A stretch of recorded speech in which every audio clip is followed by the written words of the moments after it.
Hi, I'm Big Dumb Harry, and this is the news. Our top story tonight, former UFC star Ben Askren is battling severe pneumonia and hasn't been able to talk for days, which means he's officially lasted longer against pneumonia than he did against Jake Paul.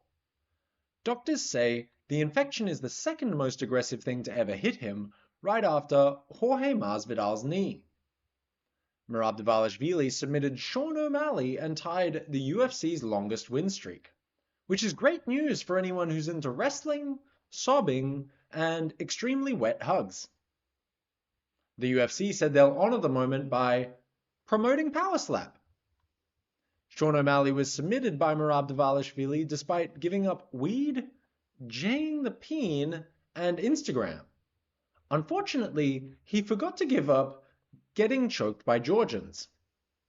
At the pre-fight ceremonial weigh-ins, when asked why this fight would be different, he said he was, quote, too sharp, too fast, too focused, proving once again that confidence is great, but not as effective as knowing how to fight. Kayla Harrison steamrolled Julianna Peña and took her bantamweight champion belt. Experts say it was a mismatch from the start. One's a two-time Olympic gold medalist, and the other still brags about beating Amanda Nunes one time by accident. After the fight, Kayla Harrison called Diego Lopez into the cage for a face-off. Wait, sorry, that was Amanda Nunes. I always get confused whenever I see a tough Brazilian woman with Skrillex's haircut. The face-off was tense, emotional, and, according to some fans, the hottest lesbian tension since Season 4 of Orange is the New Black. In other news, Ju Sang-Yu made headlines with a 28-second first-round faceplant KO in his UFC debut.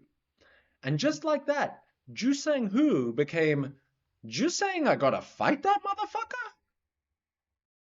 In other UFC debut news, Patchy Mix fell short in his debut, losing a decision to Mario Bautista, reminding everybody that Bellator belts are essentially adult participation trophies.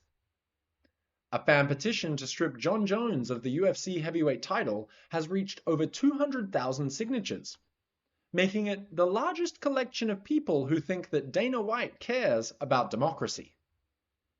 Dana White says Jon Jones is talking crazy and has agreed to fight Tom Aspinall, which is exciting news, especially for people who still believe in Santa Claus and the Tooth Fairy.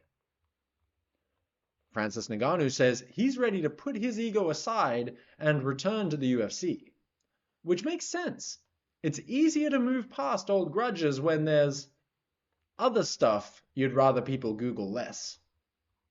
Jon Jones says a fight with Francis Ngannou makes sense now, which is interesting because it made sense to everyone else back in 2021 when Francis was the champ and Jon was still a duck. And that's the news.